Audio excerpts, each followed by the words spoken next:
Hello again, everybody. It's me again with another episode of the Stand Up for Africa with Edelman Africa podcast. Today, we have a wonderful guest on an incredible topic.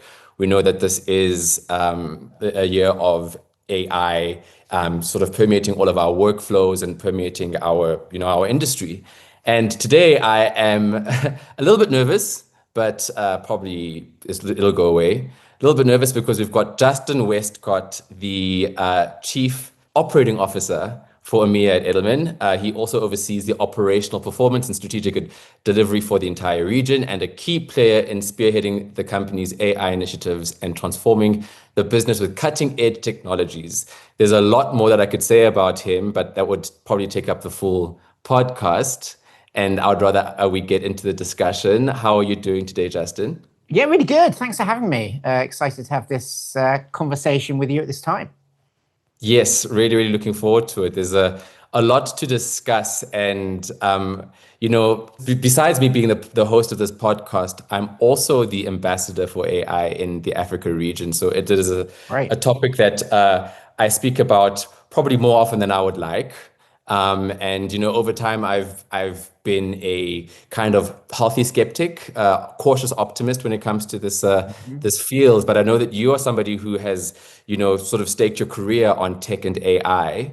And I'd just like to know, to begin with, not even the discussion around AI specifically, like just what is it about tech that really gets you going, and why is it that you've,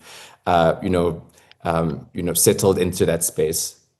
Yeah, well, I've found tech just to be fascinating because it never stands still, right? It continues to evolve. And if you track technology, all technology improves because it's built on the technology it became before. So it's sort of like a self-improving mechanism and system. And when you get your head around it, it's quite enlightening and eye-opening.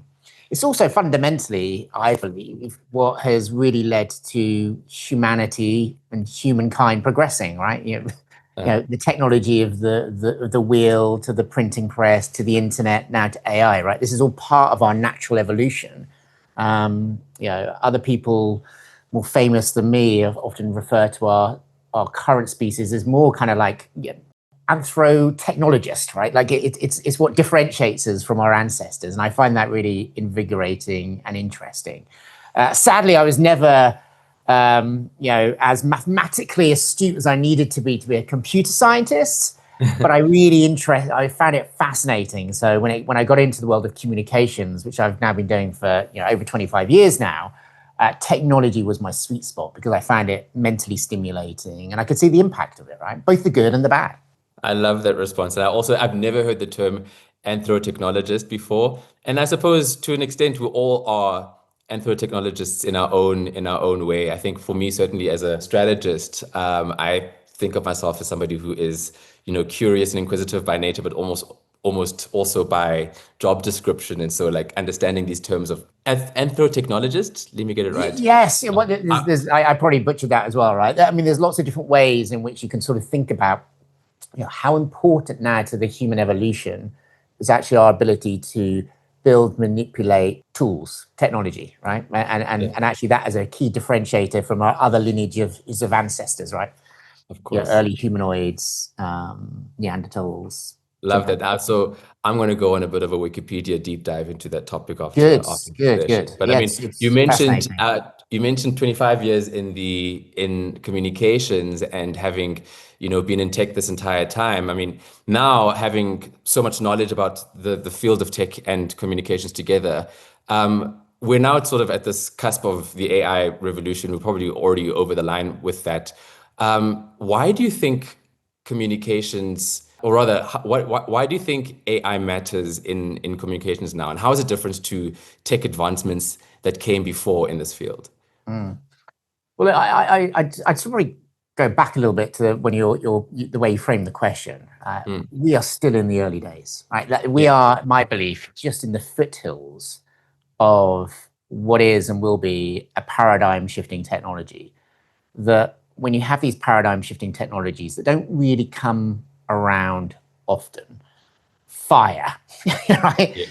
Internet, the printing press. These are sort of general purpose technologies have profound impact. And I am a tech optimist, and I firmly believe what we are building with artificial intelligence squarely fits in that camp. Because if you really think about it, surely it's humankind's greatest invention today. We are somehow getting silicon, to think. That, I mean, if you really boil it down to that simplicity, that is a profound invention. And at the moment, I keep saying we're in the foothills of the big shift. But the reality is, this has been a 75-year overnight success story. Technology develops really, really slowly, but it also develops exponentially. And the early phase of exponential seems really, really slow. Like a doubling of nothing is not much, and a doubling of something isn't much. Until you get to the hyperbolic phase of the growth curve, which is where we are just starting at the moment. We are looking up at everything that will come with it, which is why you've seen all this investment and the data centers going, and people realize that this is a profound technology. Coming back to the latter part of your question, why do I think it's important for communications right now? It is so important for communications right now because of a couple of things. I think one, because if you think about what we do as communicators, like expressing ourselves in things like the written word, the visual media, we've always used tools to express ourselves. Now with this technology, we have a companion, a tool set that just opens up the possibility of what is possible. I was just playing, I was on a long flight over the weekend that happened to have great Wi-Fi, which, I remind myself that's still crazy that I can be productive in the air.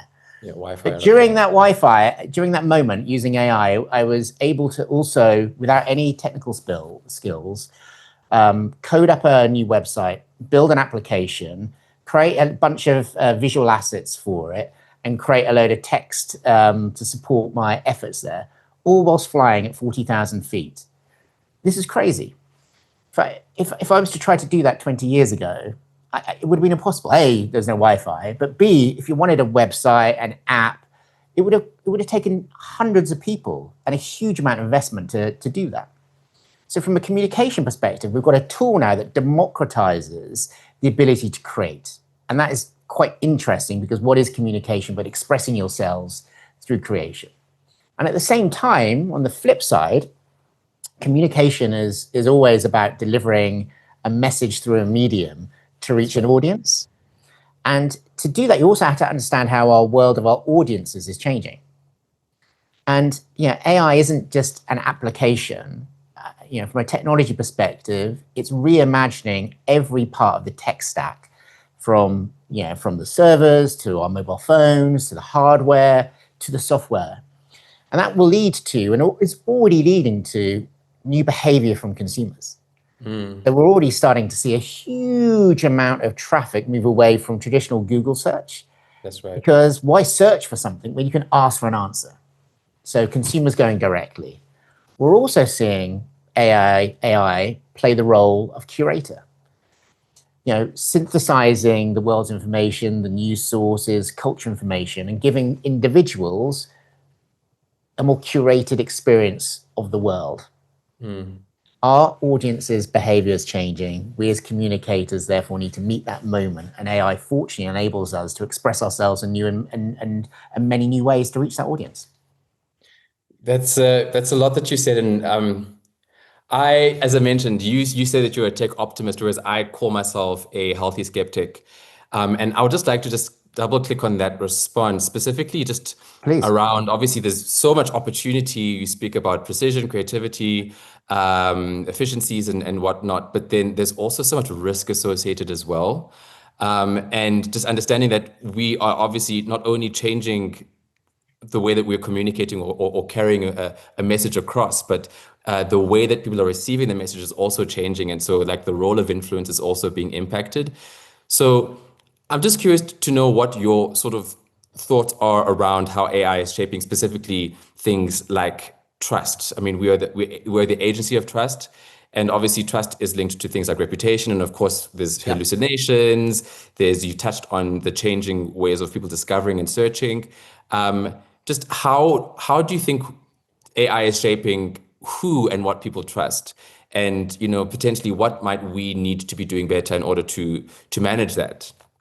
Yeah, look, great and important question to ask. Again, when I do talks on AI, I always make the point of saying it's not all rainbows and roses right now, right? Yes. I mean, but that's the same for any disruptive technology. The key word is disruptive, right? It changes things, and it can sometimes take a while for a new equilibrium or stability to be found. I sometimes frame this answer first by looking back in history. And people sort of forget that we had these wild west moments with new technologies that are pervasive, whether that was with email, spam happened, and malware. And before there was a moment where people were worried that email would never catch fire and it would die a death because of all this spamware. But that created a market opportunity that led to innovation, that led to companies that provided a solution that made email work. I say this because I think we're in the wild west period with the internet, with AI right now. There's a lot of positivity, there's a lot of use cases, but this is a tool that's also in the hand of nefarious actors. Exactly. So whether they can also generate more images to misdirect individuals, they can create hacking attacks on institutions at a phenomenal new rate because of how quickly it is to generate. I think it's just going to take a little bit of time for the innovation to catch up. And you will see a raft of new companies and new solutions that will ensure that the risk gap will fall, like there'll be more protection.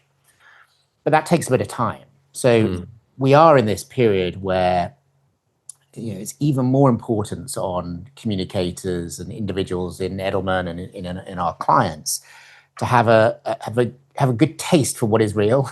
Have an ability to understand how to find and have confidence in the authority of a piece of information, and to also ensure that we are doing right by ensuring what we put out into the world is of quality, it is of trusted sources, and isn't full of any mistakes, right? Because you're right, the technology can still hallucinate. That's what makes it actually really interesting and I think beautiful technology, because it has this imperfect nature to it, which is not like any other technology we've created before. But what I would say is every improvement of the model, the hallucination issue becomes smaller and smaller and smaller. But it will never go to zero, and therefore there's always a risk, and always, I think, a need for a human in the loop to have judgment. Yeah. And I think just to segue on that, we talk about the role that we as communicators and as counselors have in this world. I'm curious just to find out a little bit more about maybe specifically how we as Edelman are taking a stand on this, and how AI is intersecting the client's work within the agency. I know some things are obviously confidential and proprietary, but I know that we are also wanting to be, first. There's a lot of disruption, a lot of change, but what is it that we are doing that is setting ourselves apart as Edelman through AI in benefit of our clients? Yeah, well, look, I think number one, it's to ensure all our staff are as optimized as they possibly can be with robust and credible technology solutions. So putting the best technology in the hands of our practitioners. But much more important than the technology is the sort of the training and the guardrails that come with it. Make sure that this is a very powerful set of tooling that we're giving to individuals to use, and they need to understand how to use it responsibly. They need to understand whether we have the right permissions from clients to use it. Not all clients are also confident with their material, with AI. We are, of course, ensuring that the technology we use is enterprise grade and meets all the security requirements that one would expect. So no personal usage. It's all on our servers with a robust environment that provides a degree of assurance to our clients and our people that we're using their data, we're working with it responsibly. That being said, recognizing that AI is just a tool, right? It's one tool. It's not the tool. It's not all consuming, and not everything needs to go through AI. Not all answers require AI. It's about our practitioners understanding when it is appropriate to use it and when it isn't. One thing that I have been using a lot lately, that I have been actually quite excited about, primarily because it's the first time in my time at Edelman where I can tangibly apply trust to clients' insights and and client counsel Yeah. is the platform Trust Stream. Um, I would love to be able to just double click on that a little bit and just explain maybe what that is, first of all, and how it is of benefit to our clients, if you've got any information on that. Yeah, I mean, it's a good example. I mean, beyond providing general strong tooling to our workforce, we've of course built proprietary technologies and solutions and products, and TrustStream and Archie are really good examples. Hopefully, many people listening to this podcast will be familiar with Edelman's work in trust. It's a piece of IP that we're pretty well known for, having studied it, I think, now for 26 years. That was a huge amount of data and information that we'd gathered over a long period of time. Of course. Whilst also, probably about 5-6 years ago, we did a lot more deeper analysis with academics to really understand the sort of the science of trust and really what makes up a trusting relationship. Using that historic information, that academic information, we were able to really get to a point now with AI that for every piece of news, content, media that exists in the world, we're able to, in near real time, equate like a trust score to that asset. Is this going to improve or impact negatively the trust reputation of that individual or of that client or of that company? And we've now been able to sort of provide that as a sort of a simple tool for all our staff to use in any time, right? To very quickly understand and synthesize how the media environment is leading to an impact on our clients' trust, which we believe, and why we've studied for 26 years, is one of the most important pieces of capital a organization or brand has, and one where communication plays a huge part in influencing. How have you been using it? I mean, so what I've been doing is I've been using it in tandem with some of the other platforms that we've got at our disposal and comparing the trust score with sentiment generally is what we in the industry like to track ourselves against. And I've always found it so interesting and curious how if I do a search for an organization or a topic in the last 6 months and I see what has been said from a sentiment perspective, and then you compare that with trust. I think from the time that I joined Edelman, I have had two things, like how do I realistically apply trust to my clients' work? But then secondly, I've also felt that some of the metrics that we have at our disposal provide an incomplete picture. And I've been using it to compare sentiment with trust. I've always found those two very similar in terms of what they mean, but materially different in terms of how they impact an organization. And I've very often found that a sentiment score based off of the way that a journalist feels or the way that an audience responds is very different to trust, which I think is very much more intrinsic in terms of what an organization stands for and how it moves in the world. So being able to showcase the difference between those two and demonstrate that it's not just about reach, engagement, and sentiment. It's about building true connections and relationships with your audiences and with your customers. That's how I've been using it lately. Great. I mean, as you said, I always think trust is earned, right? Generally, and takes the time to build, but it's quick to lose, right? So that's why understanding its value within the context of your company, your product, your brands is, I think, really, really important. Yeah, absolutely. So you'd mentioned that you were on a flight, a 14-hour flight not too long ago, and how at 40,000 feet you were able to create and develop websites and create copy and develop images and things. And I know that you're somebody you call yourself a tech optimist, but I know that there's a lot of people, not just in our field, who are feeling a little bit nervous about its impact on origination, on creativity, on originality, and how to balance the efficiency that comes with AI and automation with the role that we as humans have, the unique role that humans have in terms of being creative. And I was wondering what your thoughts might be around that. This, I think, is maybe a skeptimist's take. Mm. Uh, what your thoughts are Yeah. specifically around that balance between automation and creativity? Yeah, well, look, so I'll be honest. I think this is one where I sort of my opinions sometimes flip and flop. In all honesty, I haven't got a centered view because I think for a very long time in my career, the comment there was a very strong conversation that technology would never be creative. That Mm, and then I think with ChatGPT 3.5, and then more so in 4, and then much more recently in some of the more leading edge models, I think my mind has changed because I have seen in moments of creativity, depending on how you express what creativity means, right? Um, mm, I think sometimes we as humans maybe overthrow around the word creativity when actually what we're actually really doing is synthesizing ideas. True creativity, like an original spark that's never been seen before, you know, human history doesn't have as many of those as we think, right? And I think actually AI has sort of demonstrated that much of what we thought was creativity was really synthesizing ideas from historic information, reading and putting it together. And in essence, probably realize that, creativity, one lens of creativity is really pattern recognition. This technology now with huge compute is pretty good at, right?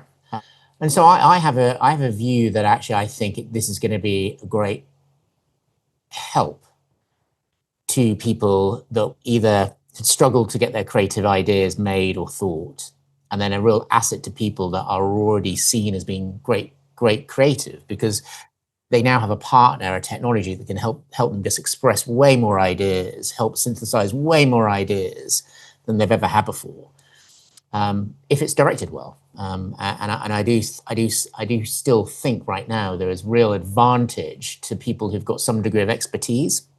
And I yeah. would argue those with creativity, with expertise, are going to get a much better output from these models than someone like me who, thinks I know what a good infographic looks like, and maybe I Yeah. can use Gemini 3 now to do one, but it'll never be as good as the creative that actually knows how to prompt and ask it and manipulate it in such a way.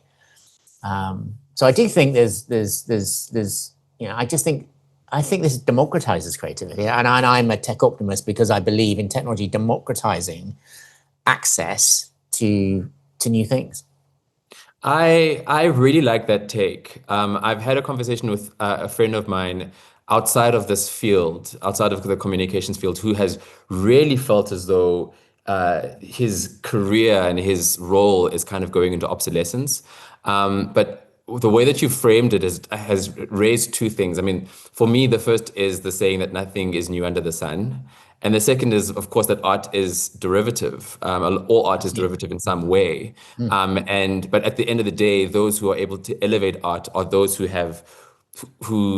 sort of know the source material very well, who understand it very, very well, and are able to manipulate it in the way that they want. And so when you think of it that way, you see how the opportunity still exists for you to be an Huge. expert, Well, just, we'll and just, potentially speed up the process of becoming an expert as well. yeah. We'll just think about the. I always think back to like the invention of the pinhole camera, whenever that was, like 18 something or other. The conversation at the time was, portrait Exactly. paintings would be out of it. Like, that's the end of my job. Like, there'll be no painting again. Yeah. The world has never had as much art today, and photography has evolved and found its supporting role in the myriad of tools now used to express ourselves in art. And I put AI now well and truly in that mix as well. I love that. That's a really, More, really good I take. think more, not less. That's a really good take. I mean, just to dovetail off of that, and you mentioned how AI is democratizing, but then also, the space for skeptics as well. There's this really interesting stat in the Edelman Trust Barometer's tech sector report that just highlighted the fact that there's a much higher level of skepticism for AI in the West and in the global North than there is in the global South, and in, sort of to the developing world. I've got a really interesting view on that, and I would love to just see what your thoughts are around that specifically. Yeah, well, I'd be really keen to hear your take. I would say a couple of things. I think one, one of the reasons I work in communications and understand the role of media is I often think media is the software layer to our hardware. Yeah, it's how we upload our Mhm. understanding of the world. And let's be honest, if you are in the US, just use that as an example.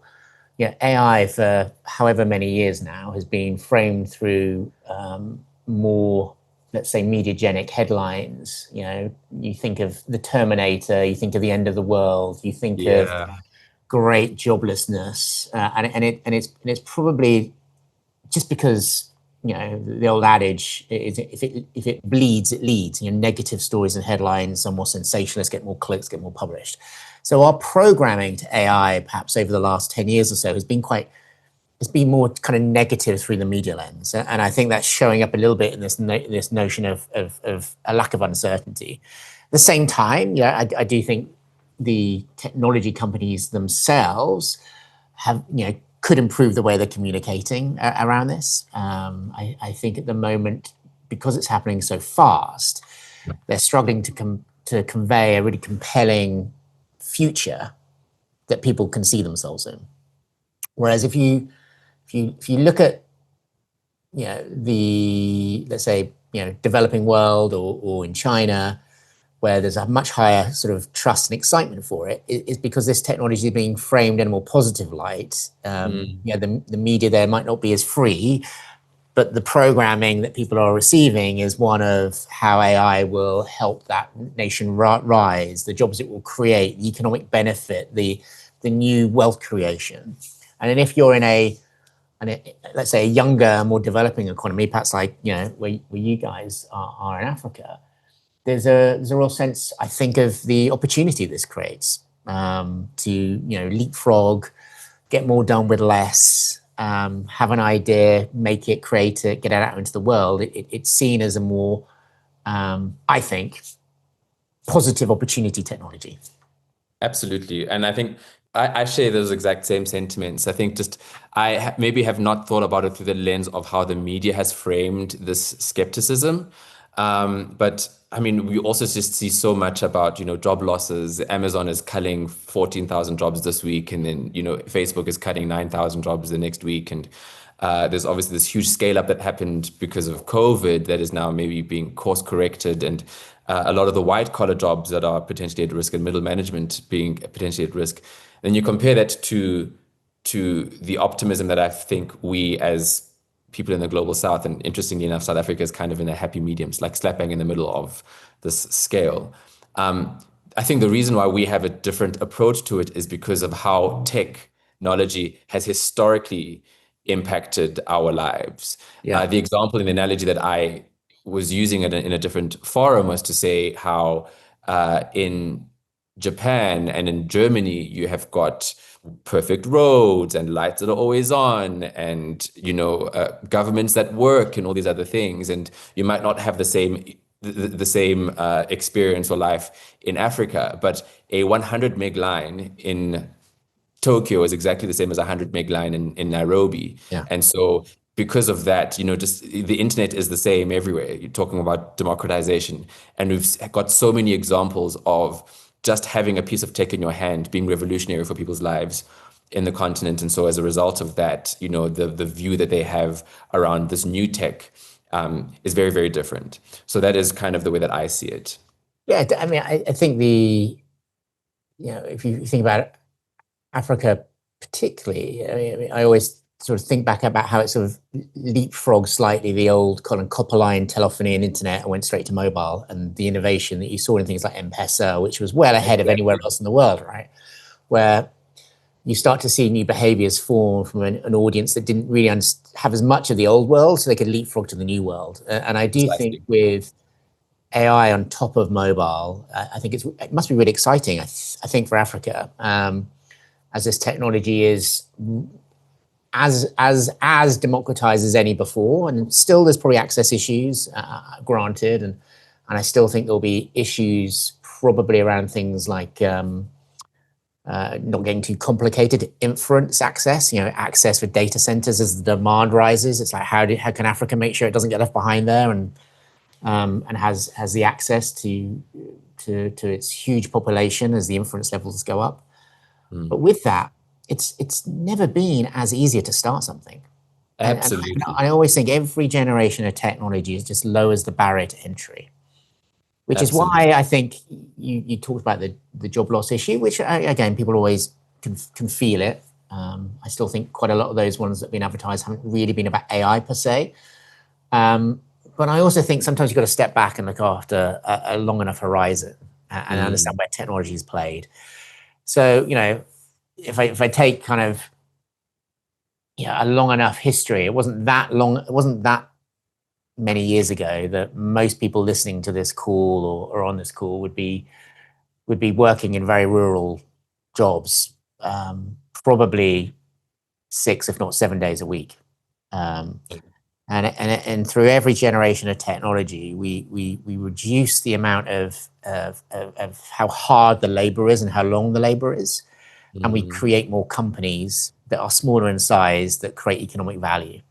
Because again, if you're in the US, 100 years ago, you're either working in a farm or you're working for 5 companies, right? They used to employ huge amounts of people.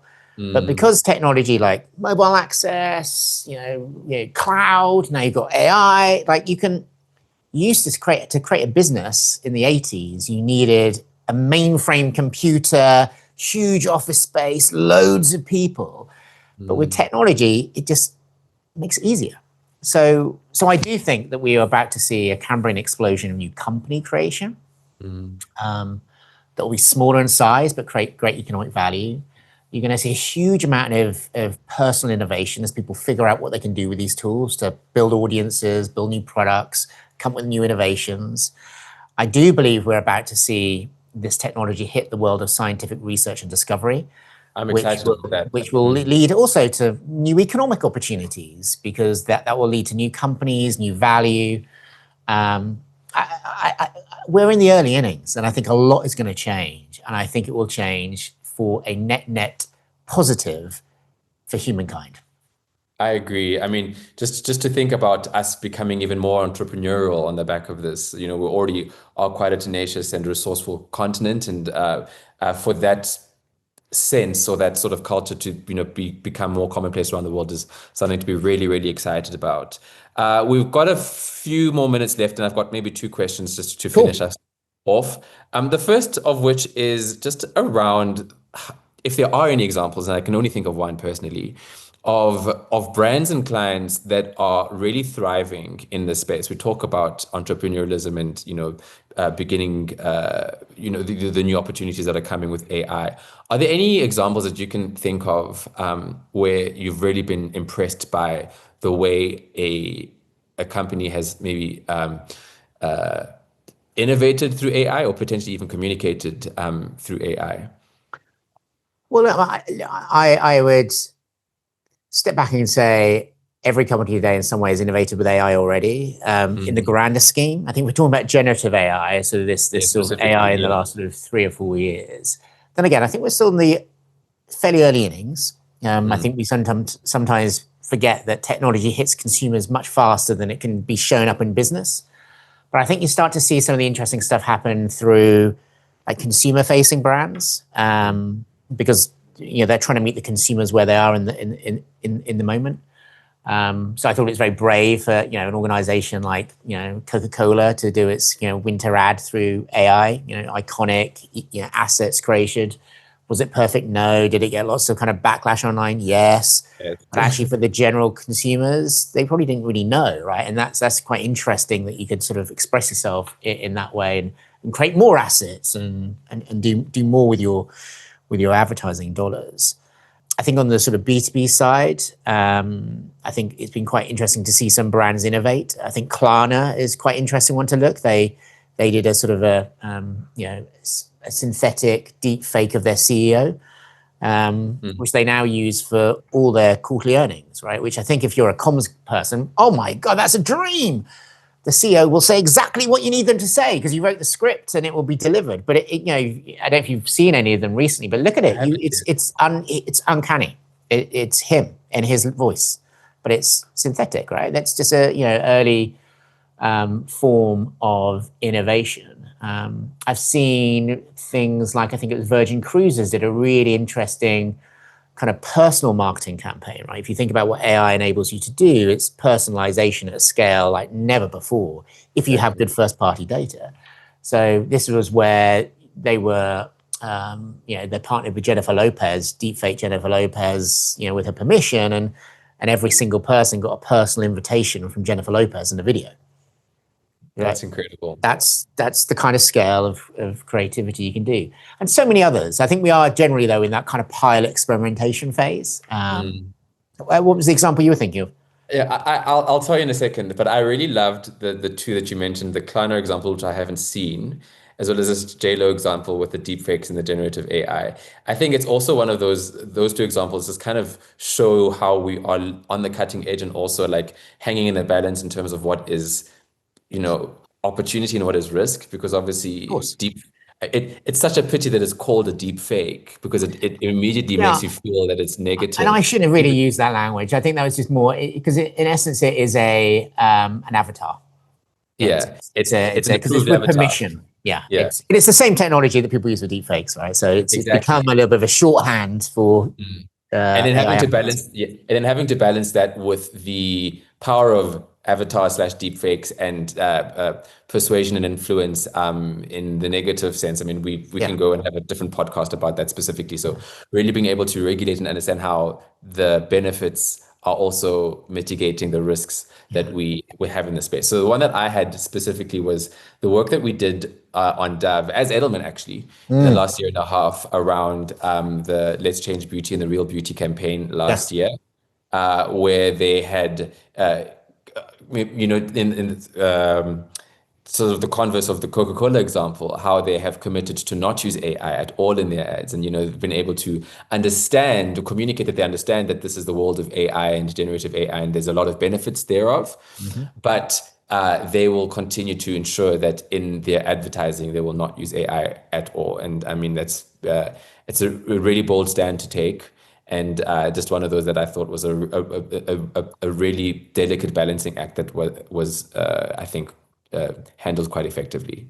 Yeah, no, they did a good job with that, I think, because it's a very good way of matching their values with a moment, right, and make that point real beauty, right? Exactly. So I mean, in our last 3 or 4 minutes, just do you have any sort of closing thoughts on the future of communications and what to be excited about? I know you've spoken a lot about it already, but do you have any sort of closing thoughts around AI? I would say it's still not too late to jump on the train, but the train is moving really, really, really fast. So if you're unsure, uncertain, leap on board now, because it will soon get harder and harder to keep up. This is a technology that's doubling in performance roughly every 6 months. So we can expect to see some big leaps still to come with models later this year. And again, just Gemini 3 just last week, the model is really impressive, and that's the current state of the art one. So I think be curious, lean into it, understand the technology, because this isn't just an application to the side. This is going to be fundamentally 2 things. 1, a new tool set for how we communicate, and B, impact the way our audiences perceive and receive information. So it has a dual-sided element to it, but it's super core to what we do because it is both the medium and increasingly also the message. And therefore, you really need to kind of pay attention to it. Tons of information online, so it's some great YouTubers to follow, but everything is changing. Absolutely. I agree with your sentiments exactly. I know the old saying is, the best time to have jumped onto the AI bandwagon was maybe 3 years ago. The second best time is today. So yeah, with that, thank you so much for your time today, Pleasure. Justin. I Thank you for really your time. appreciate this conversation. You can follow us at Edelman Africa, and you can follow Justin and myself on LinkedIn, on Instagram, and on X. We are at Edelman.Africa on all those platforms, and please use the hashtag #StandUpForAfrica to find out more. Also visit our website, africa.edelman.com, for more information. And I hope you've really enjoyed this conversation. That's it for me. Bye.